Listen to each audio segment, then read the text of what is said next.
Para saudara dan saudari yang Tuhan cintai, selamat pagi dan selamat bertemu dalam renungan harian edisi hari Jumat tanggal 12 Juni 2020. Mengawali hari yang baru ini, marilah kita mendengarkan dan merenungkan sabda Tuhan. Sebelum kita mendengar dan merenungkan sabda Tuhan, marilah kita berdoa. Dalam nama Bapa dan Putra dan Roh Kudus. Amin. Allah Bapa yang Maha Kuasa, syukur dan limpah terima kasih kami haturkan kepadamu, karena Engkau masih memberi kami kesempatan untuk menikmati hari yang baru ini. Syukur dan limpah terima kasih kami haturkan kepadamu, karena Engkau telah menyertai kami dalam istirahat semalam, sehingga kami boleh bangun dengan sehat walafiat untuk menikmati anugerah hidup baru yang Engkau limpahkan kepada kami di hari yang baru ini. Mengawali hari yang baru ini, kami hendak mendengar dan merenungkan sabda-Mu. Semoga sabda-Mu yang sebentar kami dengar memampukan kami untuk menjaga kesucian hati kami di sepanjang hari ini, agar sabda-Mu itu sungguh-sungguh menjaga kemurnian seluruh hidup kami. Bersabdalah ya Tuhan, kami siap untuk mendengarkan. Terpujilah Engkau Bapa, Putra dan Roh Kudus, kini dan sepanjang segala masa. Amin. Para saudara dan saudari yang Tuhan cintai, sabda Tuhan yang hendak kita dengar diambil dari Injil Matius pasal 5 ayat 27 sampai 32. Tuhan sertamu. Inilah Injil Tuhan kita Yesus Kristus menurut Santo Matius. Dalam khotbah di bukit, Yesus berkata, "Kalian telah mendengar firman, jangan berzinah. Tetapi aku berkata kepadamu, setiap orang yang memandang perempuan serta menginginkannya sudah berzinah dengan dia di dalam hatinya. Maka jika matamu yang kanan menyesatkan engkau, cungkilah dan buanglah itu. Karena lebih baik bagimu jika satu dari anggota tubuhmu binasa, daripada tubuhmu dengan utuh dicampakkan ke dalam neraka. Dan jika tanganmu yang kanan menyesatkan engkau, penggallah dan buanglah itu. Karena lebih baik bagimu jika satu dari anggota tubuhmu binasa, daripada tubuhmu dengan utuh masuk neraka. Telah difirmankan juga, siapa yang menceraikan istrinya harus memberi surat cerai kepadanya. Tetapi aku berkata kepadamu, setiap orang yang menceraikan istrinya kecuali karena zina, ia menjadikan istrinya berzina. Dan siapa yang kawin dengan perempuan yang diceraikan, ia berbuat zina." Demikianlah Injil Tuhan. Para saudara dan saudari yang Tuhan cintai, menjadi murid Yesus merupakan sebuah panggilan untuk hidup secara baik dan benar. Kebaikan dan kebenaran itu tidak sebatas pada apa yang tampak oleh mata, tetapi juga harus menyeluruh sampai pada relung terdalam hidup harian manusia. Sabda Yesus yang kita renungkan hari ini menyiratkan sesuatu yang begitu tegas dan mendasar. Bagi Yesus, dosa tidak hanya berhubungan dengan bahasa tubuh, melainkan juga tentang bahasa hati. Seseorang mungkin tidak berdosa dengan tubuhnya, tetapi bisa saja ia telah berdosa dengan hatinya. Seseorang menjadi berzina bukan saja karena ia melakukan perzinahan dengan tubuhnya, tetapi sekaligus jika ia mengingini yang lain dengan hatinya. Persinahan terjadi karena orang menganggap yang lain sebagai objek yang bisa dimanfaatkan untuk memenuhi keinginan daging. Yesus menghendaki pengikutnya untuk berusaha bebas dari segala kecenderungan berbuat dosa. Manusia melihat dan menilai berdasarkan apa yang tampak, tapi Tuhan mengenal seperti apa hati manusia. Selain berupaya untuk menghindarkan diri dari kemungkinan berbuat dosa, Yesus juga menuntut para muridnya untuk membebaskan diri dari kemungkinan membuat orang lain terjerumus dalam dosa. Hal ini kerap kali terjadi tanpa disadari. Keterbatasan dan kelemahan kita membuat orang lain ikutan jatuh dalam dosa. Karena itu, Yesus menuntut para pengikutnya untuk tidak saja bertanggung jawab atas dirinya sendiri, tetapi sekaligus juga atas sesama.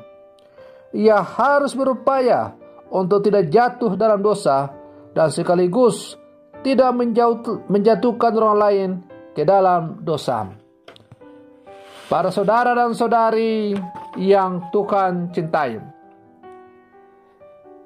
ajaran Tuhan Yesus yang tidak mengizinkan perceraian kecuali karena zina sebenarnya menunjukkan dua hal. Pertama, pernikahan itu kudus, maka tidak boleh sembarang bercerai. Dan yang kedua, perzinahan itu dosa, maka cara penyelesaiannya harus radikal. Penyelesaian radikal harus mulai dari hati seseorang. Yesus mengajarkan bahwa pusat kehidupan seseorang adalah hatinya. Kalau hatinya kudus, maka tingkah lakunya pun akan kudus. Sebaliknya, kalau hati penuh pikiran busuk, maka busuk pula tingkah laku dan hatinya. Oleh sebab itu, jauh lebih penting menjaga hati dari pikiran-pikiran buruk daripada hanya mencegah perbuatan lahiriah. Yesus menegaskan hal tersebut dengan menyoroti dosa seksual yang seringkali tersembunyi, tetapi menggerogoti moral seseorang. Zina sudah terjadi tatkala seseorang memikirkannya di dalam hati. Bila hati sudah berpikir kotor, maka tubuh akan mudah dikendalikan untuk melakukan perbuatan-perbuatan najis. Para saudara dan saudari yang Tuhan cintai, Yesus memaparkan bahwa dosa bersumber dalam pikiran sebelum terungkap dalam tindakan atau perbuatan. Bagi Allah, manusia tidak bisa setengah-setengah dalam memenuhi kehendaknya. Menjadi murid Yesus tidak mungkin setengah-setengah dan hidup biasa-biasa saja, tetapi ia harus menjadi manusia yang sungguh luar biasa. Bahkan dikatakan jika ada anggota tubuh yang menyesatkan kita, hendaknya kita memenggalnya. Ini menunjukkan kepada kita bahwa Allah menginginkan seluruh keberadaan kita memenuhi tuntutan Allah tentang hidup saleh dan kudus. Kesalehan yang Allah inginkan bukan saja yang tampak dari luar, tetapi yang bersumber dari dalam lubuk hati yang terdalam. Para saudara dan saudari yang Tuhan cintai, oleh karena itu perlu tindakan drastis dan radikal untuk mengatasi dosa perzinahan. Kita harus rela menyingkirkan segala sesuatu yang bisa menjatuhkan kita kepada dosa perzinahan, seperti bacaan pornografi, VCD porno, situs-situs porno di internet, dan lain-lain. Semuanya itu bisa menjadi alat iblis. Sebaliknya, isilah hati dan pikiran kita dengan hal-hal yang menyenangkan hati Tuhan, yang baik dan yang membangun.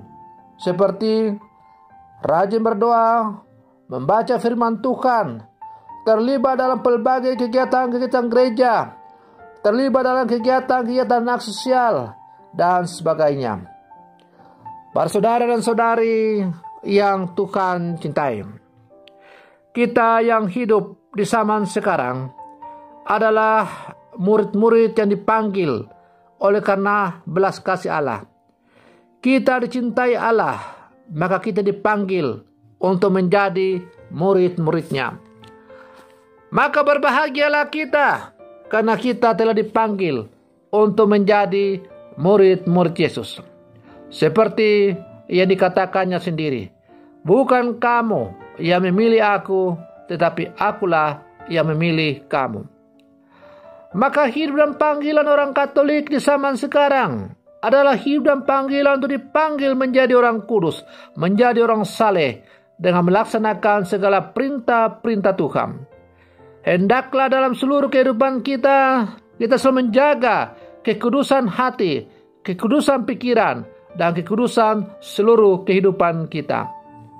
Kekudusan itu dimulai dalam lingkup yang paling kecil, dalam keluarga-keluarga, di lingkungan, kombas, tempat kerja, dan akhirnya meluas dalam seluruh kehidupan kita.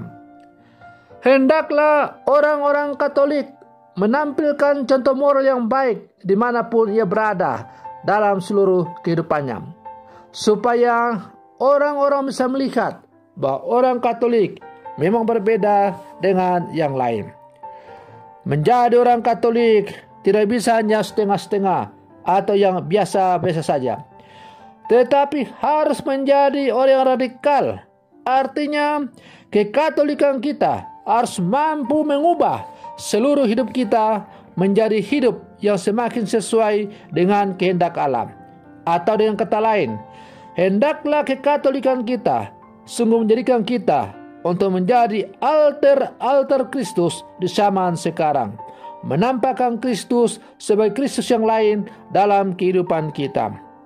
Semoga permenungan saya ini semakin menghantar kita untuk semakin menjadi orang-orang Katolik yang sejati, yang menjunjung tinggi kesucian hati, kesucian pikiran, dan kesucian seluruh kehidupan. Semoga demikian. Selamat pagi. Tuhan Yesus memberkati.